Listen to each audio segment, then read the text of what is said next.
बंधू आणि भगिनींनो, येशू ख्रिस्ताच्या नावामध्ये मी पुन्हा एक वर आपल्या सर्वांचं हार्दिक स्वागत करत आहे. आजचे प्रकटीकरण ह्या मालिकेमध्ये आजचा हा 20वा क्रमांकाचा संदेश आहे आणि ह्या संदेशाचं शीर्षक आहे लहानसे पुस्तक आणि देवाचे गुज. बंधू आणि भगिनींनो, आतापर्यंत आपण असं शिकलेलो आहोत की जे करणे आहेत ते 7 करणे जे आहेत ते 7 करणे देवाच्या विशिष्ट कार्याविषयी सांगतात. पहिले 4 करणे जे आहेत ते 4 करणे देवाने बार्बेरियन वंशाचा वापर करून पश्चिम रोमचा पाडाव कसा केला याच्याविषयी आहे. ज्यावेळेस आपण 5वा आणि 6वा करणा शिकतो त्यावेळेस ओटोमन साम्राज्याने पूर्व रोमचा पाडाव कसा केला याच्याविषयी सांगते. तर बंधू आणि भगिनींनो, आपण त्या 6व्या करण्याविषयी शिकत आहोत आणि पुढे वाटचाल करत असताना आपण प्रगटीकरण याच्या 10व्या अध्यायामध्ये काय पाहतो हे आज आपण देवाच्या वचनातून शिकणार आहोत. पण नेहमीप्रमाणे आपण देवाला विनंती करूया की जसं त्यानं आपल्याला आतापर्यंत मार्गदर्शन केलं तसंच इथून पुढे त्यानं मार्गदर्शन करावं. आपण प्रार्थना करूया. स्वर्गातील जिवंत परमेश्वर देवा, तू पवित्र आहेस, दयाळू आहेस, कृपाळू आहेस, तू ज्ञानी आहेस आणि परमेश्वरा, ह्या मालिकेमध्ये आम्ही पदार्पण केलेलं आहे आणि परमेश्वरा सातत्यानं तू आम्हाला मदत केलेली आहेस. म्हणून मागत आहोत परमेश्वरा की तुझं जे हे वचन आहे हे वचन आम्ही शिकावं, ते आत्मसात करावं, इतरांना शिकवावं आणि परमेश्वरा ह्याद्वारे जे तुझं येणं आहे त्याच्यासाठी आम्ही तयारी करावी. मागत आहोत परमेश्वरा की ह्या वचनाने आमच्या आयुष्यामध्ये कार्य करावं. तुझं वचन जे आहे ते शक्तिशाली आहे, आयुष्य बदलणारे, अंतःकरण बदलणारं वचन आहे. म्हणून मागत आहोत परमेश्वरा की तुझ्या ह्या वचनावरती विपुल असा आशीर्वाद पाठव. पवित्र आत्मा आमच्यामध्ये उतरू दे आणि पुन्हा एक वार तुझं वचन शिकण्यासाठी, समजण्यासाठी आणि त्यानुसार चालण्यासाठी आम्हाला मदत व्हावी अशी कळकळीची नागराची विनंती आम्ही तुझ्या चरणी करत आहोत. मागत आहोत परमेश्वरा की इथून पुढची वेळ जी आहे ती तुझ्या हातामध्ये घे. आम्हाला तू चालव आणि सार्वकालिक जीवनाची वाटचाल करत असताना आम्हाला सहाय्य मदत कर. नम्र विनंती येशूच्या नावात मागतो, म्हणून तो ऐक. आमेन. बंधू आणि भगिनींनो, प्रगटीकरणाचा 10वा अध्याय आणि पहिलं वचन या ठिकाणी देवाचं वचन म्हणतं, मी आणखी एक बलवान देवदूत स्वर्गातून उतरताना पाहिला. तो मेघविष्टित असून त्याच्या डोक्यावर मेघधनुष्य होते. त्याचे तोंड सूर्यासारखे व त्याचे पाय अग्निस्तंभासारखे होते. आता हा बलवान देवदूत जो आहे किंवा हा बलवान देवदूत जो स्वर्गातून उतरला त्याच्याविषयी आपण मागील संदेशामध्ये शिकलो. देवाचं वचन म्हणतं की त्याने मेघ वेष्टित म्हणजे त्यानं थोडक्यात ढग पांघरलेला आहे, म्हणजे त्याच्या अवतीभोवती स्वर्गदूत आहेत आणि तो न्याय करतो. कारण की त्याचं जे आसन आहे त्या आसनाचा, राजासनाचा जो आधारस्तंभ आहे किंवा त्याच्या राजसनाचा जो आधार आहे तो न्याय आहे किंवा 10 आज्ञा आहेत. आणि देव जो आहे किंवा हा जो बलवान देवदूत जो आहे तो काय करतो, त्या सिंहासनावरती बसून किंवा राजसनावरती बसून न्यायनिवाडा करतो.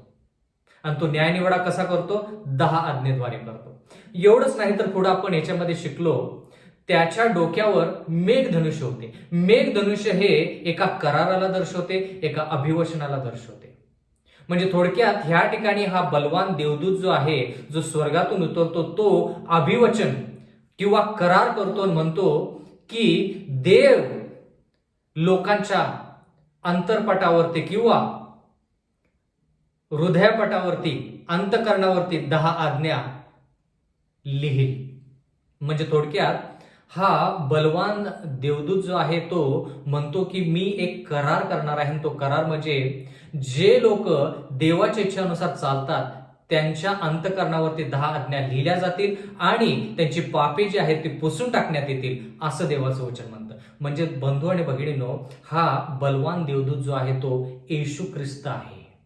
जरी येशू ख्रिस्ताला वेगवेगळी नावं असली आणि ह्या ठिकाणी देवदूत असं जरी नाव असलं, तर हा बलवान देवदूत येशू ख्रिस्त आहे.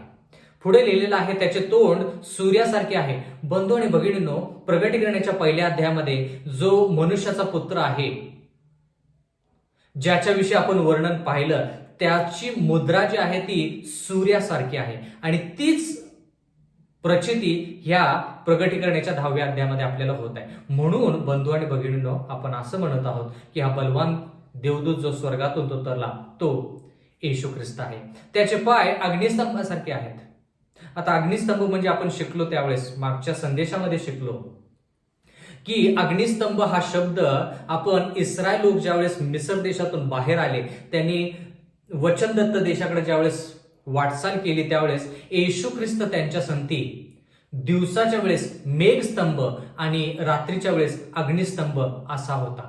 मेघस्तंभ याच्यासाठी कारण की उन्हाचा किंवा वेगवेगळ्या गोष्टींचा त्या लोकांना त्रास होऊ नये, आणि मेघस्तंभ जो आहे तो सातत्याने दिवसभर इस्रायल लोकांसंगती चालला आणि रात्रीच्या वेळेस तोच मेघस्तंभ अग्निस्तंभ झाला. म्हणजे त्या लोकांना प्रकाश देण्यासाठी अग्निस्तंभ झाला, आणि तो येशू ख्रिस्त आहे. बंधू आणि भगिनींनो, आपण असं शिकलो, ज्यावेळेस आपण प्रगटीकरण 10:1 हे शिकलो त्यावेळेस आपण असं म्हणालो की येशू ख्रिस्ताने मिस्र देशावरती जशा 10 पिढा आणल्या आणि त्याच्यानंतर इस्रायल लोकांना त्यानं बाहेर आणलं आणि वचनदत्त देशाकडे त्यानं वाटचाल केली आणि इस्रायल लोकांना मार्गदर्शन केलं, तसंच बंधू आणि भगिनींनो, आपण असं पाहत आहोत की प्रगटीकरण 10:1 मध्ये येशू ख्रिस्त तुम्हाला आणि मला, म्हणजे आध्यात्मिक इस्रायल जे आहे त्यांना वचनदत्त देश म्हणजे स्वर्गाचं राज्य जे आहे त्याच्याकडे वाटचाल करण्यासाठी कसं मार्गदर्शन करत आहे ते ह्या ठिकाणी आपण पाहत आहोत. म्हणजे इस्रायल लोकांसाठी तो मेघस्तंभ आणि अग्निस्तंभ होता, तसाच आजच्या इस्रायलासाठी तो मेघस्तंभ आणि अग्निस्तंभ आहे. म्हणजे ज्या घटना इस्रायल लोकांच्या आयुष्यामध्ये घडल्या त्या घटना आपल्या म्हणजे आजच्या इस्रायलाच्या आयुष्यामध्ये किंवा प्रवासामध्ये घडत आहेत. प्रगटीकरणाचा 10वा अध्याय 2रं वचन, त्याच्या हातात एक उघडलेले लहानसे पुस्तक होते, त्याने आपला उजवा पाय समुद्रावर व डावा पाय भूमीवर ठेवला. आता हा बलवान स्वर्गदूत जो आहे त्याच्या हातात एक उघडलेले पुस्तक होते आणि देवाचं वचन म्हणतं की त्याचे जे पाय होते तो एक पाय उजवा पाय समुद्रावर आणि डावा पाय भूमीवर ठेवला होता. म्हणजे थोडक्यात ह्या बलवान देवदूताने जे पुस्तक हातामध्ये धरलेलं आहे त्या पुस्तकामध्ये संदेश आहे आणि हे पुस्तक उघडलेलं आहे. म्हणजे ह्याचा अर्थ बंधू आणि भगिनींनो की हे पुस्तक अगोदर बंद केलं होतं, पण ह्या बलवान स्वर्गदूताने ते पुस्तक उघडलेलं आहे. म्हणजे येशू ख्रिस्ताने हे पुस्तक उघडलेलं आहे आणि ह्या पुस्तकामध्ये संदेश आहे. आणि तो संदेश कोणासाठी आहे? देवाचं वचन म्हणतं की ह्या बलवान देवदूताचा उजवा पाय समुद्रावर आणि डावा पाय भूमीवर होता. म्हणजे ह्या पुस्तकामध्ये जो संदेश आहे हा संदेश भूमीवरील सर्वांसाठी, समुद्रामध्ये सर्वांसाठी, म्हणजे पूर्ण पृथ्वीसाठी हा संदेश आहे. मग आता आपण हे पाहूया की हे पुस्तक जे आहे, जे उघडलेलं आहे, हे पुस्तक अगोदर बंद होतं. म्हणजे कोणतं पुस्तक बंद होतं?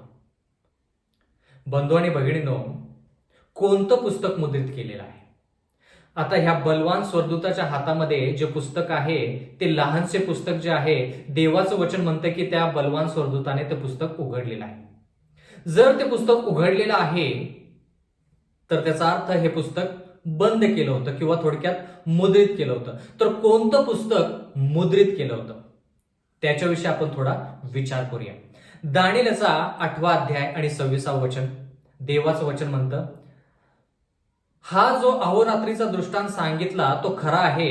हा दृष्टांत गुप्त ठेव, कारण तो दीर्घकाळास लागू आहे. देवाचं वचन म्हणतं की एक दृष्टांत आहे दानिएल याच्या 8व्या अध्यायामध्ये जो गुप्त ठेवण्यात आला. म्हणून बंधू आणि भगिनींनो, ज्यावेळेस आपण प्रगटीकरणाच्या पुस्तकाचा अभ्यास करतो त्यावेळेस दानिएलच्या पुस्तकाविषयी आपण जाणून घेतलं पाहिजे, तो अभ्यास आपण केला पाहिजे. म्हणजे दानिएल हे पुस्तक जे आहे ते मुद्रित केलं, पण पूर्ण पुस्तक मुद्रित केलेलं नाही.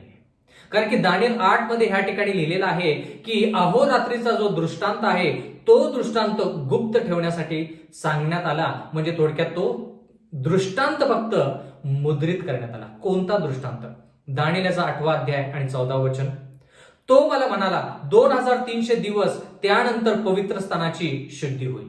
बंधू आणि भगिनींनो, 2300 दिवसाची जी भविष्यवाणी आहे ती भविष्यवाणी म्हणजे 2300 वर्षाची जी भविष्यवाणी आहे ती भविष्यवाणी मुद्रित करण्यासाठी सांगितली किंवा गुप्त ठेवण्यासाठी दानिएलला सांगण्यात आलं. म्हणजे दानिएलचं पूर्ण पुस्तक मुद्रित केलं नाही. फक्त 2300 दिवस किंवा 2300 वर्ष ही जी भविष्यवाणी आहे ही फक्त मुद्रित केली. कधीपर्यंत मुद्रित केली हा महत्वाचा मुद्दा आहे. कधीपर्यंत हे लहानसं पुस्तक बंद ठेवण्यात आलं होतं आणि ते कधी उघडण्यात आलं? म्हणजे ह्या बलवान स्वर्गदूताने ते पुस्तक कधी उघडलं? म्हणजे 2300 दिवसाची भविष्यवाणी कधी उघडण्यात आली? म्हणजे त्याचं जे गुज आहे 2300 दिवसाची जी भविष्यवाणी आहे त्याचं स्पष्टीकरण जे आहे ते स्पष्टीकरण कधी उघडण्यात आलं किंवा कधी समजण्यात आलं? दानिएल याचा 12वा अध्याय 4थं वचन. हे दानिएला, तू अंत समयापर्यंत ही वचने गुप्त ठेव व हे पुस्तक मुद्रित करून ठेव. पुष्कळ लोक इकडे तिकडे फिरतील व ज्ञान वृद्धी होईल. अंत समय ज्यावेळेस सुरू होईल त्यावेळेस 2300 वर्षाची जी भविष्यवाणी जी दानिएलच्या पुस्तकामध्ये आहे तिचं स्पष्टीकरण म्हणजे ती भविष्यवाणी लोकांना समजेल. आता अंत समयापर्यंत म्हणजे काय? दानिएलचा 12वा अध्याय 5वं वचन. मग मी दानिएलाने पाहिले तेव्हा दुसरे 2 पुरुष, एक नदीच्या ह्या तिरीस व दुसरा त्या तिरीस असे उभे होते. दानिएल 12:6. तेव्हा तागाची वस्त्रे ल्यालेल्या जो पुरुष त्या नदीच्या पाण्यावर होता त्याला त्यातल्या एकाने विचारले, ह्या अद्भुत गोष्टींची समाप्ती होण्यास किती अवधी आहे? हा जो दृष्टांत आहे 2300 दिवस किंवा 2300 वर्षाचा, हा दृष्टांत देवाचं वचन म्हणतं की ह्या दृष्टांताला आणखी किती अवधी आहे? आणखी किती अवधी आहे म्हणजे थोडक्यात हा दृष्टांत समजण्यासाठी आणखी किती वेळ लागेल? कारण की हा दृष्टांत 2300 दिवसाचा जो आहे तो गुप्त ठेवण्यात आला, मुद्रित करण्यात आला. बाकीचं दानिएलचं पुस्तक स्पष्ट करण्यात आलं. म्हणजे थोडक्यात आणखी काही शेवटच्या काळातील ज्या घटना दानिएल 11 मध्ये ज्या आहेत त्या देखील थोड्या मुद्रित करण्यात आल्या. म्हणजे थोडक्यात त्यांच्याविषयी स्पष्टीकरण दानिएलला मिळालं नाही. पण विशेष करून 2300 दिवसाची जी भविष्यवाणी आहे ती मुद्रित करण्यात आली. आणि हा व्यक्ती दुसऱ्या व्यक्तीला म्हणतो की 2300 दिवसाची जी भविष्यवाणी आहे ती कुठपर्यंत मुद्रित केली जाईल, म्हणजे कुठपर्यंत आम्हाला ती समजणार नाही. म्हणजे थोडक्यात कोणत्या काळामध्ये 2300 दिवसाची जी भविष्यवाणी आहे तिचं स्पष्टीकरण लोकांना कळेल किंवा समजेल किंवा स्पष्टीकरण मिळेल. आता जरा लक्ष द्या. दानिएलचा 12वा अध्याय आणि 7वं वचन. तागाची वस्त्रे ल्यालेला जो पुरुष नदीच्या पाण्यावर होता त्याने आपला उजवा हात व डावा हात आकाशाकडे वर करून जो सदाजीवी त्याची शपथ वाहून म्हटल्याचे मी ऐकले. 1 समय, 2 समय व अर्धा समय एवढा अवधी आहे. 2300 दिवसाची जी भविष्यवाणी आहे ते जाणून घेण्यासाठी अवधी आहे. म्हणजे किती अवधी आहे? देवाचं वचन ह्या ठिकाणी म्हणतं 1 समय म्हणजे 1 वर्ष, 2 समय म्हणजे 2 वर्ष, अर्धा समय म्हणजे अर्धा वर्ष म्हणजे 3.5 वर्ष. 3.5 वर्ष म्हणजे 1260 दिवस म्हणजे 1260 वर्ष. आता हे 1260 वर्ष कधी सुरू होतात? 538 इसवी सन पासून जर आपण विचार केला तर 1260 वर्ष म्हणजे 1798 इसवी सन ही तारीख आपल्याला मिळते. म्हणजे जरा लक्ष द्या, 2300 दिवसाची जी भविष्यवाणी आहे ती भविष्यवाणी 1798 इसवी सनच्या नंतर लोकांना त्याचं गुज जे आहे किंवा ती भविष्यवाणी जी आहे ती भविष्यवाणी कळेल, त्याच्या अगोदर नाही. दानिएलचा 12वा अध्याय 10वे वचन. दानिएलचा 12वा अध्याय 10वे वचन. पुष्कळ लोक आपणास शुद्ध व शुभ्र करतील. आता ह्या ठिकाणी पुष्कळ लोक स्वतःला शुभ्र व शुद्ध करतील. शुभ्र व शुद्ध म्हणजे स्वतःला देवाच्या मदतीनं ते पवित्र आयुष्य जगतील, ते स्वच्छ होतील असं देवाचं वचन म्हणतं. म्हणजे त्यांच्यामध्ये पाप नसणार. आणि ह्या ठिकाणी पुढे लिहिलेलं आहे, पण दुर्जन दुर्वर्तन करतील. दुर्जनांपैकी कोणाला समज मिळणार नाही, पण जे सुज्ञ आहेत त्यांना तो प्राप्त होईल. की जे लोक सुज्ञ आहेत, ज्या लोकांनी आपलं अंतकरण शुद्ध शुभ्र केलेलं आहे, म्हणजे थोडक्यात पवित्र आयुष्य जगत आहे, देवाच्या इच्छानुसार चालत आहेत, त्या लोकांना 2300 वर्षाची भविष्यवाणी कळेल. कधी? 1798 इसवी सनच्या नंतर. हे लहानसं पुस्तक जे आहे, जे ह्या बलवान स्वर्गदूताच्या हातामध्ये आहे, जे उघडलं गेलं, ते पुस्तक कधी उघडलं गेलं? 1798 इसवी सनच्या नंतर. हा महत्वाचा मुद्दा आहे. म्हणून बंधू आणि भगिनींनो, आपण म्हणत आहोत की अंत समय जो आहे, शेवटचा काळ जो आहे, तो 1798 इसवी सनच्या नंतर सुरू झालेला आहे. म्हणजे थोडक्यात आज आपण तागायत आपण शेवटच्या काळामध्ये आहोत, अंत समयामध्ये आहोत. आता नीतिसूत्रे याचा पहिला अध्याय 7वं वचन. सुज्ञ किंवा ज्ञानी लोक म्हणजे कोण? परमेश्वराचे भय हे ज्ञानाचा प्रारंभ होय. म्हणजे जे लोक परमेश्वराचं भय बाळगतात, जे लोक देवाच्या इच्छानुसार चालतात, त्या लोकांना ज्ञान प्राप्त होतं. म्हणजे त्या लोकांना 2300 वर्षाची ही जी भविष्यवाणी आहे ती भविष्यवाणी 1798 इसवी सनच्या नंतर कळेल, त्याच्या अगोदर कोणालाही कळणार नाही. आता ज्या लोकांनी आपले वस्त्र शुद्ध केलेले आहेत ते कोण आहेत? म्हणजे बंधू आणि भगिनींनो, जर आपण 7 मंडळांचा विचार केला तर त्यामध्ये 6वी मंडळी फिलाडेल्फिया मंडळी जी आहे, तिनं त्या मंडळीतल्या लोकांनी आपले वस्त्र जे आहेत किंवा आपलं अंतकरण जे आहे ते शुद्ध ठेवलं. म्हणजे थोडक्यात त्यांनी देवाच्या इच्छेनुसार वाटचाल करून 2300 दिवसाची जी भविष्यवाणी आहे ती भविष्यवाणी समजून घेतली. नीतिसूत्रेचा 3रा अध्याय 35वा वचन. ज्ञानी वैभवाचे वतनदार होतील. म्हणजे जे लोक देवाच्या वचनानुसार चालतील ते वैभवाचे वतनदार होतील. वैभव म्हणजे देवाचं गौरव, म्हणजे देवाचं चरित्र. म्हणजे जरा लक्ष द्या, 1798 इसवी सनच्या नंतर ज्या लोकांनी त्यांचं आयुष्य शुद्ध ठेवलेलं आहे, देवाचं भय बाळगलेलं आहे, त्या लोकांना ज्ञान प्राप्त होईल आणि त्या लोकांना देवाचं चरित्र म्हणजे काय हे कळेल. आणि देवाचं चरित्र ते आत्मसात करतील आणि त्या ज्ञानाद्वारे जे ज्ञान त्यांना प्राप्त होतं, कशामुळे? देवाची भीती बाळगल्यामुळे, देवाची आज्ञा बाळगल्यामुळे किंवा देवाच्या आज्ञेत राहिल्यामुळे जे त्यांना ज्ञान प्राप्त होतं, त्याद्वारे बंधू आणि भगिनींनो त्यांना 2300 दिवसाची भविष्यवाणी जी आहे ती त्यांना कळते. पण ह्या ठिकाणी देवाचं वचन म्हणतं की ते देवाचे वैभव जे आहे त्याचे वतनदार होतील. म्हणजे देवाचं चरित्र त्यांना प्राप्त होईल. प्रकटीकरणाचा 10वा अध्याय 3रं वचन. आणि सिंह गर्जनाप्रमाणे तो मोठ्याने ओरडला. म्हणजे हा बलवान देवदूत जो आहे तो सिंह गर्जनेप्रमाणे मोठ्याने ओरडला. आणि तो ओरडला तेव्हा 7 मेघगर्जनांनी आपापले शब्द काढले. मेघगर्जना म्हणजे येणाऱ्या काळामध्ये जो त्रास येणार आहे त्याची तयारी करण्यासाठी एक चिन्ह असं म्हणू शकतो आपण, किंवा लोकांची तयारी व्हावी म्हणून लोकांनी त्या मेघगर्जनेकडे पाहावं, ते आत्मसात करावं आणि येणाऱ्या काळामध्ये त्रास संकट आहे हे त्यांनी जाणून घेऊन तयारी करावी. ह्या गोष्टीसाठी मेघगर्जना होत्या. मग ते इस्रायलाच्या काळामध्ये असू दे किंवा फिलाडेल्फिया या मंडळीच्या काळामध्ये असू दे. आता ह्याच्याविषयी आपण थोडा आणखी जास्त विचार करूया की देवाचं वचन म्हणतं की जे ज्ञानी लोक आहेत त्यांना देवाचं गौरव प्राप्त होईल, म्हणजे देवाचं चरित्र प्राप्त होईल. आता देवाचं गौरव या ठिकाणी काय आहे ते आपण थोडक्यात पाहूया. योहानेचा 12वा अध्याय 28 वचन. हे बाप्पा, तू आपल्या नावाचा गौरव कर.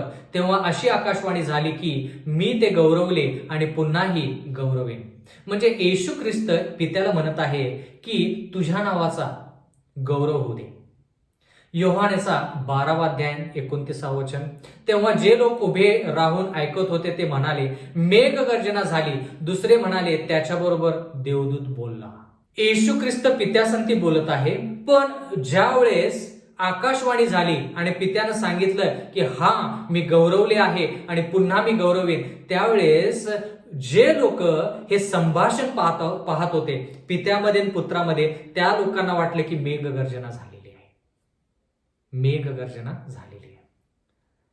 बंधू आणि भगिनींनो, देवाचे शब्द या ठिकाणी लोकांसाठी मेघगर्जनेसारखे होते. मग आता मेघगर्जना झाली म्हणजे नेमकं काय झालं?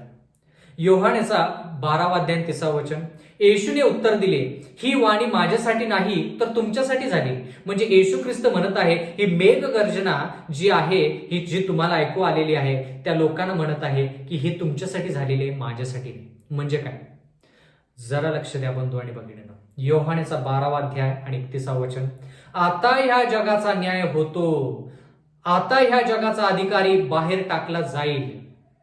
योहानेचा 12वा अध्याय 32 वचन. आणि मला पृथ्वीपासून उंच केले तर मी सर्वांना माझ्याकडे आकर्षून घेईन. म्हणजे येशू ख्रिस्त वधस्तंभावरती प्राण देणार होता, तो ह्या जगातून निघून जाणार होता. म्हणजे जगाचं पाप घेऊन तो वधस्तंभावरती प्राण देऊन पुनरुत्थान पाहून स्वर्गाच्या राज्यामध्ये जाणार होता. म्हणजे शिष्यांपासून तो वेगळा होणार होता. म्हणून त्या शिष्यांची तयारी व्हावी, कारण की ते शिष्य म्हणत होते की येशू ख्रिस्त ह्या भूतलावरती आपलं राज्य स्थापन करणार आहे. म्हणजे थोडक्यात येशू ख्रिस्त ज्यावेळेस वधस्तंभावरती मरण पावेल त्यावेळेस ह्या शिष्यांना निराशा होईल. ही निराशा त्यांना होऊ नये म्हणून मेघगर्जना ज्या झाल्या, ते येशू ख्रिस्त म्हणाला, त्या मेघगर्जना माझ्यासाठी नाही तुमच्यासाठी झाल्या. कारण की तुम्ही ह्याच्यातून जाणून घ्यावं की येणाऱ्या काळामध्ये ज्यावेळेस मी वधस्तंभावरती प्राण देता होईल त्यावेळेस तुम्हाला निराशा होईल आणि त्या निराशामध्ये तुम्ही पास झालं पाहिजे, उत्तीर्ण झालं पाहिजे. त्या निराशा जी ती येणार आहे त्याच्यासाठी तुम्ही आत्तापासून तयारी करा. म्हणून ही मेघगर्जना झाली होती. मेघगर्जना म्हणजे येणाऱ्या काळामध्ये जो त्रास आहे, जी निराशा आहे, त्याच्यातून निभावून येण्यासाठी लोकांची तयारी व्हावी म्हणून मेघगर्जना. बंधू आणि भगिनींनो, जी निराशा फिलाडेल्फिया मंडळीला 1798 इसवी सनच्या नंतर येणार होती, त्या निराशेची ह्या लोकांनी फिलाडेल्फिया मंडळींना तयारी करावी म्हणून 7 गर्जना झाल्या. कारण की देवाचं वचन म्हणतं की हे पुस्तक लहान जे आहे ते बलवान देवदूताने उघडलं आणि जी वाणी ऐकली ती वाणी कशी होती? 7 मेघगर्जनासारखी होती. म्हणजे जरा लक्ष द्या, फिलाडेल्फिया मंडळीवरती एक निराशा येणार होती. कारण की 1798 इसवी सनच्या नंतर हे पुस्तक उघडण्यात आलं आणि मग मेघगर्जना झाल्या. म्हणजे ह्या फिलाडेल्फिया मंडळीवरती एक परीक्षा येणार होती. प्रगटीकरणाचा 10वा अध्याय 5 वचन. देवाचं वचन म्हणतं, ज्या देवदूताला समुद्रावर व भूमीवर उभे राहिलेले मी पाहिले, त्याने आपला उजवा हात स्वर्गाकडे वर केला. प्रगटीकरणाचा 10वा अध्याय 6 वचन. आणि जो युगानुयुग जिवंत आहे, ज्याने आकाश व त्यात जे आहे ते, पृथ्वी व तिच्यावर जे आहे ते, आणि समुद्र व त्यात जे आहे ते निर्माण केले, त्याची शपथ वाहून म्हटले, आणखी अवकाश लागणार नाही. आणखी अवकाश लागणार नाही. म्हणजे काय? 2300 वर्षाची जी भविष्यवाणी आहे ती भविष्यवाणी बंधू आणि भगिनींनो आपण दानिएल या पुस्तकामध्ये शिकलेलो आहोत. ती भविष्यवाणी 22 ऑक्टोबर 1844 इसवी सनला पूर्ण झाली. म्हणजे थोडक्यात काय, 22 ऑक्टोबर 1844 इसवी सन पासून न्यायनिवाडा सुरू झाला किंवा पवित्र स्थानाचे शुद्धीकरण सुरू झालं. पवित्र स्थानाचे शुद्धीकरण सुरू झालं. जर आपण उत्पत्तीपासून प्रगटीकरणापर्यंत विचार केला तर सर्वात मोठी भविष्यवाणी म्हणजे 2300 दिवसाची भविष्यवाणी. 22 ऑक्टोबर 1844 इसवी सनला ही जी तारीख आहे, ह्या तारखेनंतर देवाचं वचन म्हणतं की आणखी अवकाश लागणार नाही. म्हणजे काय? म्हणजे 22 ऑक्टोबर 1844 इसवी सन नंतर ज्या घटना होणार आहेत येशू ख्रिस्त यायच्या अगोदर, त्या घटना तारखेनुसार होणार नाहीत. म्हणजे थोडक्यात जी अवधी, जी वेळ लोकांना देण्यात आली, जे लोक आतुरतेने वाट पाहत होते कोणती, की बाबा 2300 दिवसाची जी भविष्यवाणी आहे ती भविष्यवाणी काय आहे हे आम्हाला जाणून घ्यायचं आहे. म्हणजे बंधू आणि भगिनींनो, 22 ऑक्टोबर 1844 इसवी सन ही तारीख त्यांना बरोबर कळाली. पण जरा लक्ष द्या, पुढे लिहिलेलं आहे प्रगटीकरणाचा 11वा अध्याय आणि 15 वचन. 7व्या देवदूताने कर्णा वाजवला. 7व्या देवदूताने कर्णा वाजवला तेव्हा स्वर्गात मोठी वाणी झाल्या. त्या म्हणाल्या, जगाचे राज्य आणि आमच्या प्रभूचे व त्याच्या ख्रिस्ताचे झाले आहे आणि ते युगानयुग राज्य करतील.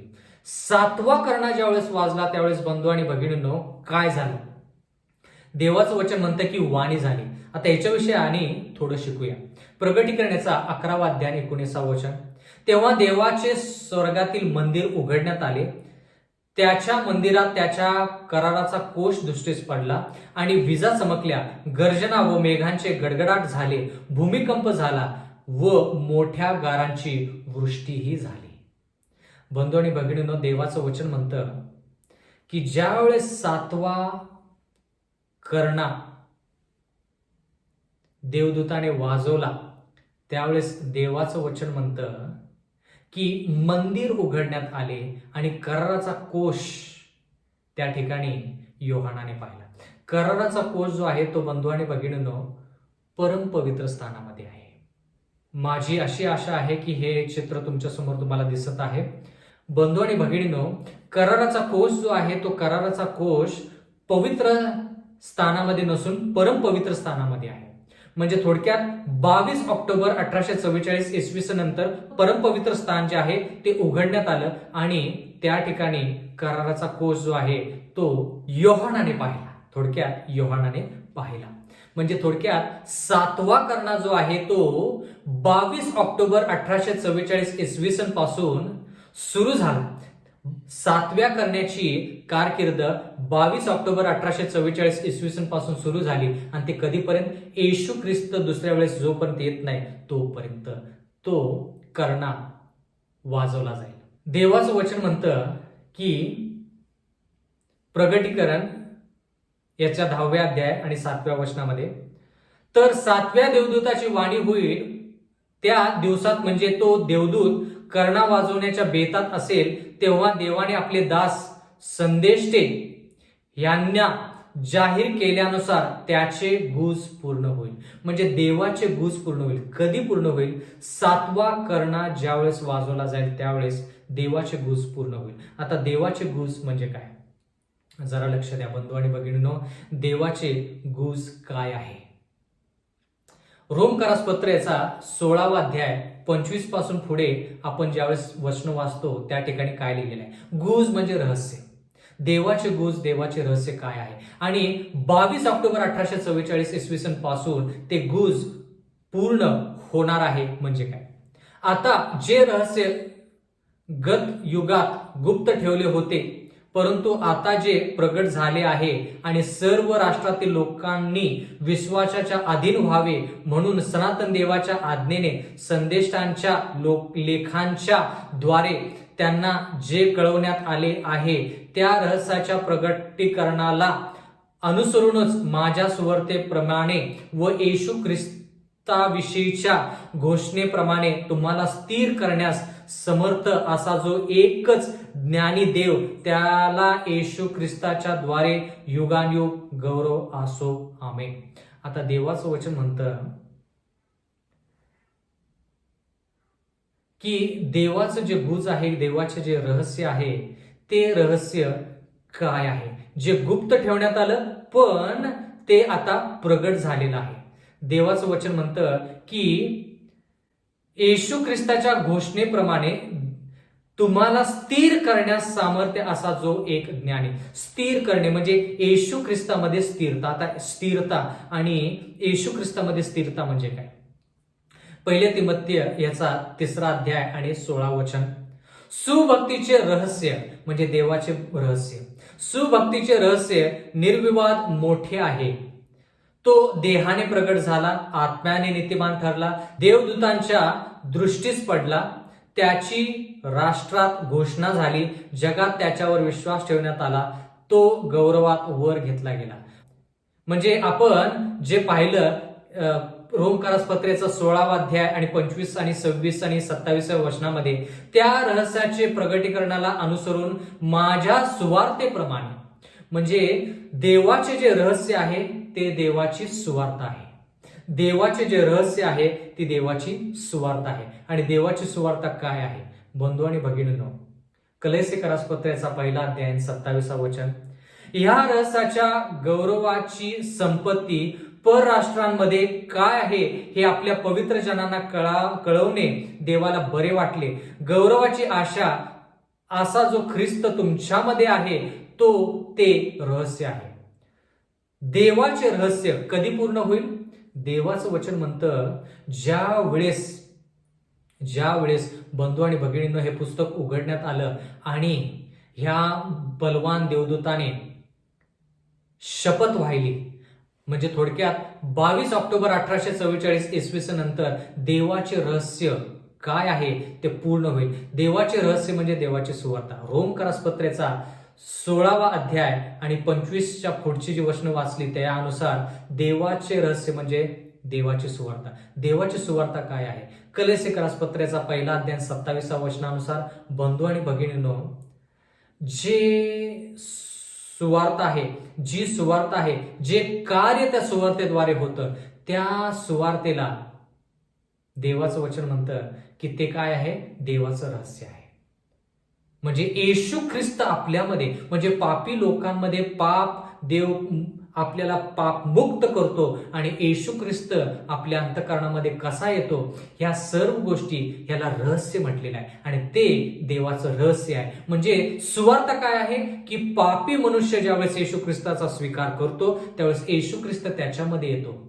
हे जे कार्य आहे हे कार्य रहस्यमय आहे, म्हणून त्याला देवाचं रहस्य असं म्हटलेलं आहे. म्हणजे 22 ऑक्टोबर 1844 इसवी सन नंतर न्यायनिवाडा सुरू होतो. न्यायनिवाड्याच्या काळामध्ये देव आपलं कार्य करतो, सुवार्ता लोकांना सांगतो आणि ती सुवार्ता जी आहे ती प्रगट करण्याच्या 14व्या अध्यायामध्ये 3 देवदूतांचा जो संदेश आहे तो 3 देवदूतांचा संदेश बंधू आणि भगिनींनो देवाचं रहस्य आहे की देव त्या संदेशाद्वारे, त्या सुवार्तेद्वारे लोकांमध्ये संजीवनी कशी घडून आणतो आणि ख्रिस्त त्यांच्यामध्ये कसा येतो, हे देवाचं रहस्य आहे. म्हणजे वैयक्तिकरित्या त्या लोकांनी प्रायश्चित केलं पाहिजे, वैयक्तिकरित्या त्या लोकांनी येशू ख्रिस्ताला स्वीकारलं पाहिजे. हे रहस्य जे आहे ते फार महत्वाचं आहे. आता बंधू आणि भगिनींनो, एवढंच नाही तर ह्या रहस्यामध्ये आणखी काय आहे ते आपण थोडक्यात पाहूया. योहान याचा 17वा अध्याय 22 वचन. तू जो गौरव मला दिला आहेस तो मी त्यांना दिला आहे. म्हणजे येशू ख्रिस्त म्हणत आहे पित्याला की तू जे मला चरित्र दिलेलं आहेस तेच चरित्र मी लोकांना दिलेलं आहे, ह्यासाठी की जसे आपण एक आहोत तसे त्यांनीही एक व्हावं. जरा लक्ष द्या. देवाचं रहस्य म्हणजे देवाची सुवार्ता. रोमकारास पत्रेच्या 16व्या अध्यायानुसार देवाची सुवार्ता लोकांमध्ये म्हणजे वैयक्तिक मनुष्यामध्ये कसं कार्य करते आणि त्याचा कायापालट कसा होतो, तो मनुष्य शुद्ध कसा होतो, त्या मनुष्यामध्ये येशू ख्रिस्त कसा येतो, हे एक रहस्य आहे. म्हणजे त्या गोष्टी 22 ऑक्टोबर 1844 नंतर पूर्ण होते. एवढंच नाही तर एकच व्यक्ती नाही तर बाकीचे व्यक्ती जे आहेत, देवाचे जे लोक आहेत, त्या लोकांनी वैयक्तिकरित्या येशू ख्रिस्ताला स्वतःमध्ये घेणं आणि संजीवनी घडून आणणं. एवढंच नव्हे तर देवाचं वचन म्हणतं की ते लोक एकत्रित होणे, ख्रिस्तामध्ये एकत्रित होणे, ह्याला देखील रहस्य म्हटलेलं आहे. म्हणजे येशू ख्रिस्तासंती व्यक्ती एक होतो हे एक रहस्य, आणि अनेक लोक एकामेकांसंती एक होतात ख्रिस्तामध्ये हे एक रहस्य. बंधू आणि भगिनींनो, देवाच्या वचनामध्ये आपण असं पाहत आहोत की लोक ज्यावेळेस एक होतात त्यावेळेस ख्रिस्तामध्ये त्यांना भाऊ आणि बहीण असं म्हणण्यात येतं. भाऊ आणि बहीण असं म्हणण्यात येतं. एक वचन मी तुमच्यासाठी वाचणार आहे जे महत्वाचं वचन आहे. मार्क याच्या 3 अध्यायामध्ये आपण पाहतो की येशू ख्रिस्त प्रचार करत आहे आणि त्याच्या अवतीभोवती लोक बसलेले आहेत. मार्क याचा 3 अध्याय. आणि काही लोक त्याला म्हणतात की येशू ख्रिस्ता, तुझे आई आणि तुझे भाऊ तुझी वाट पाहत आहेत. मग येशू ख्रिस्त त्यांना काय म्हणतो? मार्क याचा 3 अध्याय आणि 32 वचन. त्याच्या भोवती पुष्कळ लोक बसले होते. ते त्याला म्हणाले, पहा, बाहेर आपली आई व आपले भाऊ आपला शोध करीत आहेत. मार्क याचा 3 अध्याय 33 वचन. त्याने त्यांना उत्तर दिले, कोण माझी आई व कोण माझा भाऊ? आणि पुढचं वचन म्हणतं देवाच्या वचनामध्ये की येशू ख्रिस्त म्हणतो, जो कोणी देवाची इच्छा बाळगतो तोच माझी आई, तोच माझा भाऊ, असं देवाचं वचन म्हणतं. तोच माझी आई आणि तोच माझा भाऊ. आता देवाची इच्छा काय? देवाची इच्छा काय? बंधू आणि भगिनींनो, देवाचं रहस्य म्हणजे देवाची सुवार्ता मनुष्यामध्ये कसं कार्य करते. देवाची सुवार्ता मनुष्यामध्ये कार्य करून त्या पापी मनुष्याला पवित्र कसे करते, म्हणजे येशू ख्रिस्त त्या मनुष्यामध्ये कसा येतो, हे रहस्य जे आहे ते देवाचे रहस्य आहे. आणि म्हणून येशू ख्रिस्त म्हणतो, जो देवाच्या इच्छानुसार चालतो तोच माझा भाऊ, तोच माझी बहीण. म्हणजे कोण? आता देवाची इच्छा म्हणजे काय? 1 तेसलोनिकरास पत्रेचा 4 अध्याय आणि 3 वचन. कारण देवाची इच्छा ही आहे की तुमचे पवित्रकरण व्हावे, म्हणजे तुम्ही जार कर्मापासून स्वतःला अलिप्त ठेवावे. बंधू आणि भगिनींनो, देवाची इच्छा ही आहे की आपण सर्वजण बंधू आणि भगिनी ह्या नात्याने येशू ख्रिस्तामध्ये एक व्हावं, म्हणजे पापापासून मुक्त होऊन ख्रिस्तामध्ये एक व्हावं. त्याला म्हणायचं देवाचं रहस्य. वैयक्तिकरित्या आपण देवासंती एक होतो हे एक रहस्य, पण आपण एकमेकांसंती एक होऊन ख्रिस्तामध्ये एक होतो ह्याला देखील रहस्य म्हणतात. असं करत करत करत परमेश्वराच्या वचनामध्ये असं लिहिले की जेवढे लोक एकत्र होतात त्यांना देवाचं रहस्य पूर्ण झालं असं म्हटलं जातं. असं म्हटलं जातं. एवढंच नाही बंधू आणि भगिनींनो, 1 कोरिन्थीकारास पत्र्याचा 15 अध्याय आणि 51 वचन. 1 कोरिन्थीकारास पत्र्याचा 15 अध्याय आणि 51 वचन. या ठिकाणी देवाचं वचन म्हणतं, पहा, मी तुम्हाला एक रहस्य सांगतो. देवाचं रहस्य. आपण सर्वच महानिद्रा घेणार नाही, तर आपण सर्वजण बदलून जाऊ. कसे बदलून जाऊ? दुसरं वचन, पुढचं वचन. 1 कोरिन्थीकारास पत्र्याचा 15 अध्याय 52 वचन. क्षणात, निमिषात, शेवटला करणा वाजेल तेव्हा. शेवटला करणा म्हणून म्हटलं की 7वा करणा या ठिकाणी लिहिलेला आहे. शेवटला करणा ज्यावेळेस वाजेल, म्हणजे 22 ऑक्टोबर 1844 इसवी सनला 7वा करणा वाजला, त्यावेळेस देवाचं वचन म्हणतं की त्याच्यानंतर देवाचं जे रहस्य आहे ते पूर्ण होईल. म्हणजे काय? क्षणात, निमिषात, शेवटला करणा वाजेल. कारण करणा वाजेल, मेलेले ते अविनाशी असे उठवले जातील आणि आपण बदलून जाऊ. म्हणजे काय? 1 कोरिन्थीकारास पत्र्याचा 15 अध्याय आणि 53 वचन. कारण हे जे विनाशी त्याने अविनाशी पण परिधान करावे. म्हणजे जरा लक्ष द्या, येशू ख्रिस्त दुसऱ्या वेळेस येईल त्यावेळेस बंधू आणि भगिनींनो, ज्या लोकांनी आपलं आयुष्य पवित्र ठेवलेलं आहे, ख्रिस्तासंती एक झालेले आहेत आणि बाकीच्या लोकांसंती एक झाले, त्यांना देवाचं वचन म्हणतं की अविनाशीपण परिधान करण्यासाठी संधी मिळेल. प्रगटीकरणाचा 10वा अध्याय 8वं वचन. स्वर्गातून झालेली जी वाणी मी ऐकली होती ती माझ्याबरोबर पुन्हा बोलताना मी ऐकली. ती म्हणाली, जा आणि समुद्रावर व भूमीवर उभा राहिलेल्या देवदूताच्या हातातले उघडलेले पुस्तक जाऊन घे.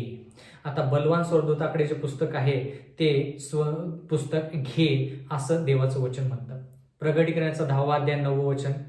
तेव्हा मी त्या देवदूताकडे जाऊन ते लहानसे पुस्तक मला दे असे म्हटले. तो मला म्हणाला, हे घे आणि खाऊन टाक, आणि ते तुझे पोट कडू करील तरी तुझ्या तोंडाला मधासारखे गोड करील. बंधू आणि भगिनींनो, ज्यावेळेस आपण असं वाचतो किंवा असं पाहतो की हा स्वर्गदूत ते पुस्तक योहानाला देतो आणि योहानाला ते पुस्तक खायला सांगितलेलं आहे, आणि ज्यावेळेस ते पुस्तक खाल्ल्यानंतर देवाचं वचन म्हणतं की ते त्याला तोंडामध्ये मधासारखं गोड वाटलं, पण पोटामध्ये गेल्यानंतर ते कडू वाटलं. एवढंच नाही तर देवाचं वचन म्हणतं की 22 ऑक्टोबर 1844ला जे महान निराशा आली, म्हणजे फिलाडेल्फिया मंडळीनं मेघगर्जना ज्यावेळेस झाली त्यावेळेस त्यांनी जाणून घ्यायला पाहिजे होतं की त्यांच्या समोर एक निराशेचा दिवस येणार आहे. आणि निराशेचा दिवस कोणता होता बंधू आणि भगिनींनो? 22 ऑक्टोबर 1844 इसवी सन मध्ये पवित्र स्थानाचे जे शुद्धीकरण आहे त्याची सुरुवात झाली. पण लोकांना वाटलं की 22 ऑक्टोबर 1844 इसवी सन मध्ये येशू ख्रिस्त भूतलावरती येईल स्वर्गातून, आणि म्हणून त्यांनी काय केलं, सर्व त्यांनी लोकांसाठी एकनिष्ठता बाळगली. काही लोकांनी त्यांचं घरदार विकलं. सर्व लोकांनी येशू ख्रिस्ताची वाट पाहिली 22 ऑक्टोबर 1844 इसवी सनला. पण येशू ख्रिस्त त्यावेळेस या भूतलावरती आला नाही. येशू ख्रिस्त पवित्र स्थानातून, हे चित्र जे तुमच्या समोर आहे हे चित्रामध्ये पहा, येशू ख्रिस्त 22 ऑक्टोबर 1844 इसवी सन मध्ये पवित्र स्थानातून परम पवित्र स्थानामध्ये गेला. कशासाठी? न्याय निवाडा करण्यासाठी. म्हणून ज्या लोकांनी 22 ऑक्टोबर 1844 इसवी सनला म्हणजे फिलाडेल्फिया मंडळीनं जी वाट पाहिली त्या दिवशी येशू ख्रिस्त त्यांना दिसला नाही, म्हणून त्यांची निराशा झाली. म्हणून बंधू आणि भगिनींनो, देवाचं वचन म्हणतं की गोड बातमी जिभेसाठी पण पोटामध्ये ती कडवट.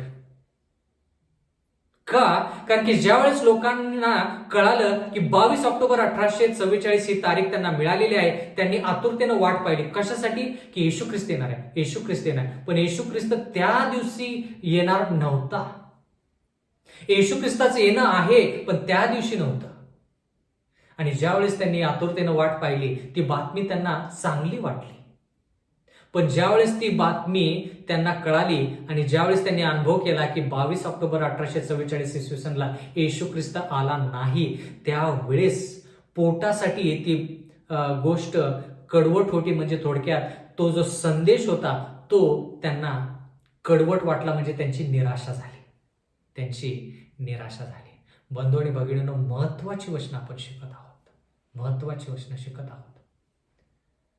म्हणजे सेव्हन्थ डे ॲडव्हेंटिस्ट मंडळीची जी चळवळ आहे ही निराशा ह्याच्याद्वारे सुरू झालेली आहे. तारीख बरोबर होती. 22 ऑक्टोबर 1844 इसवी सन ही तारीख बरोबर होती. 2300 दिवस कधी संपले? 22 ऑक्टोबर 1844 इसवी सनला संपले. म्हणजे त्यावेळेस लोकांना वाटलं की येशू ख्रिस्त त्या तारखेला येईल, पण येशू ख्रिस्त त्या तारखेला भूतलावरती न येता पवित्र स्थानामध्ये, म्हणजे स्वर्गामध्ये जे पवित्र स्थान आहे त्या पवित्र स्थानातून परम पवित्र स्थानामध्ये त्यानं पदार्पण केलं. म्हणजे तो न्याय निवाड्यासाठी परम पवित्र स्थानामध्ये गेला. आणि लोकांची ह्या ठिकाणी निराशा झाली.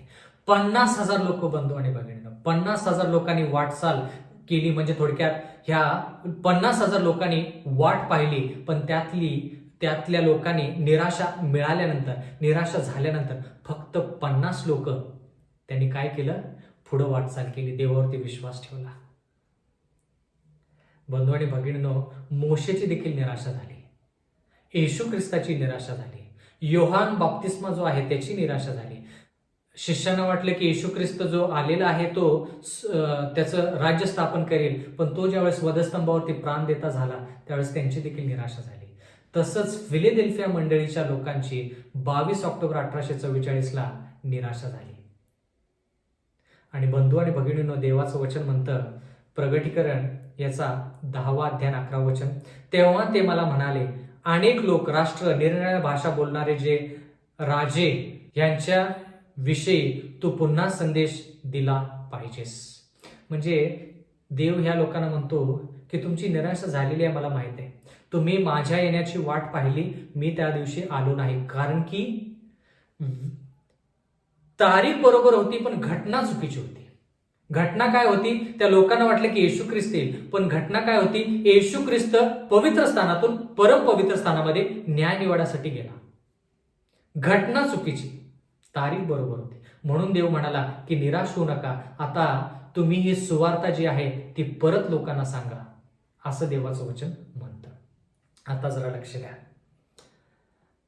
2300 दिवसाची जी भविष्यवाणी आहे याच्याकडे लक्ष वेधण्यासाठी या लोकांना देवाने निराशेतून घालवलं.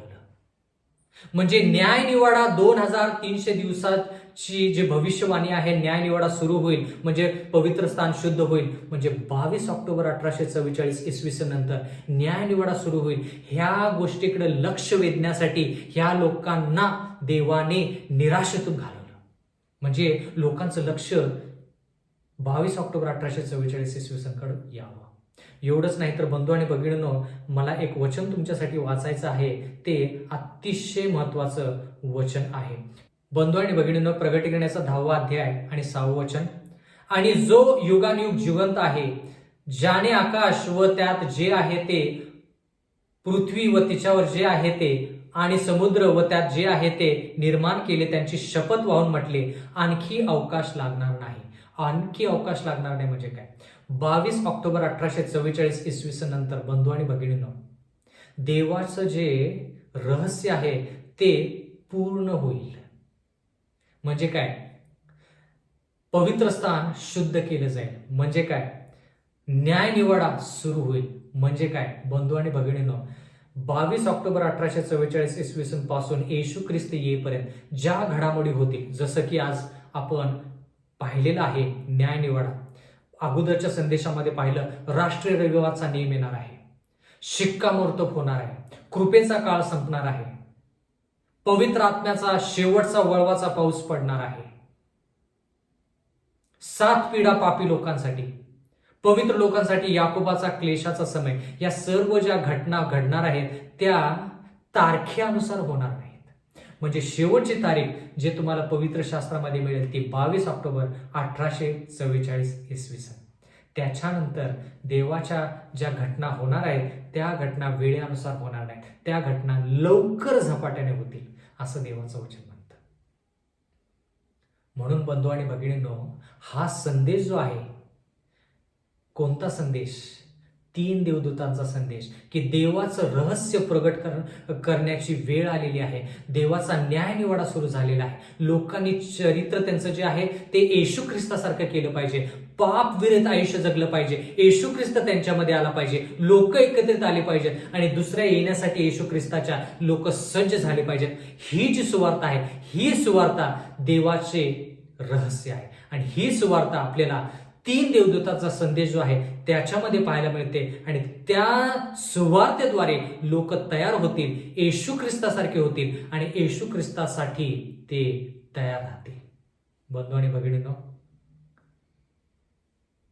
तुमच्यासाठी आणि माझ्यासाठी प्रगटीकरणाचा 10वा अध्याय अत्यंत महत्वाचा आहे. आणि देवाचं वचन म्हणतं की ज्या वेळेस हे रहस्य पूर्ण होईल त्यावेळेस येशू ख्रिस्त ह्या भूतलावरती येईल. म्हणजे थोडक्यात 7 मंडळीचा विचार केला तर आपण 7व्या मंडळीमध्ये आहोत. आणि या 7व्या मंडळीद्वारे, लौदिकिया मंडळीद्वारे, 7th ॲडव्हेंटिस्ट मंडळीद्वारे ही सुवार्ता जी लोकांना एकत्र करते, ख्रिस्तामध्ये एकत्र करते, ते लोक ख्रिस्तामध्ये एकत्र होतात. म्हणजे काय? ख्रिस्त त्यांच्यामध्ये येतो आणि त्यांचं आयुष्य पूर्णपणे बदलतं, ते ख्रिस्तासारखे होतात. ही जी सुवार्ता आहे, ही सुवार्ता 7th ॲडव्हेंटिस्ट मंडळींना पूर्ण जगाला सांगायची आहे. आणि ज्यावेळेस ही सुवार्ता पूर्ण सांगितली जाईल त्यावेळेस मत्तय याच्या 24व्या अध्यायानुसार आणि 14व्या वचनानुसार जगाचा शेवट होईल. मग येशू ख्रिस्त येईल आणि आपल्याला स्वर्गीय राज्यात घेऊन जाईल. बंधू आणि भगिनींनो, 7th ॲडव्हेंटिस्ट मंडळीची जर चळवळ आहे, ती चळवळ तुम्हाला प्रगटीकरणाच्या 10व्या अध्यायामध्ये पाहायला मिळेल. आणि ती मंडळी जी आहे ती पूर्ण जगाला सुवार्ता सांगेल. आणि देवाचं जे रहस्य आहे, ख्रिस्त आम्हामध्ये आणि आम्ही ख्रिस्तामध्ये, हे जे रहस्य आहे हे रहस्य पूर्ण होईल आणि येशू ख्रिस्त या भूतलावरती येईल. परमेश्वर आपणा सर्वांस आशीर्वाद देव. आपण प्रार्थना करूया. स्वर्गातील जिवंत परमेश्वर देवा, उपकार मानतो की तू आम्हाला निवडलेला आहेस. परमेश्वरा, आम्ही 7 मंडळीनुसार 7व्या मंडळीमध्ये म्हणजे लौदिकिया मंडळीमध्ये म्हणजे सेव्हन्थ डे ॲडव्हेंटिस्ट मंडळीमध्ये आहोत. जर आम्ही 7 शिक्क्यांचा विचार केला तर आम्ही 6व्या शिक्क्यामध्ये आहोत. जर आम्ही 7 करण्यांचा विचार केला तर आम्ही 7व्या करण्यामध्ये आहोत. आणि परमेश्वरा, तुझं येणं लवकर आहे. तर ख्रिस्त आमच्यामध्ये यावा आणि देवाचं जे रहस्य आहे ते पूर्ण व्हावं, जेणेकरून प्रेमळ पित्या, आम्ही एकामेकांसाठी एक होऊन तुझी वाट पाहावी आणि तू ज्यावेळेस येशील त्यावेळेस तुझ्या संगती त्या स्वर्गीय राज्यात जाण्यासाठी सज्ज असावं, असं होऊ दे. प्रेमळ पित्या, मागत आहोत सेव्हन्थ डे ॲडव्हेंटिस्ट मंडळीद्वारे अनेक लोकांना हे रहस्य, ही सुवार्ता जी आहे, हा 3 देवदूतांचा संदेश जो आहे तो लोकांपर्यंत पोहोचावा, जेणेकरून अनेक लोक तुझ्या येण्याची वाट पाहतील आणि तुझ्या संगती त्या स्वर्गीय राज्यात जाण्यासाठी तयार असतील, असंच होऊ दे. नम्र विनंती येशूच्या नावात मागतो, म्हणून तो ऐक.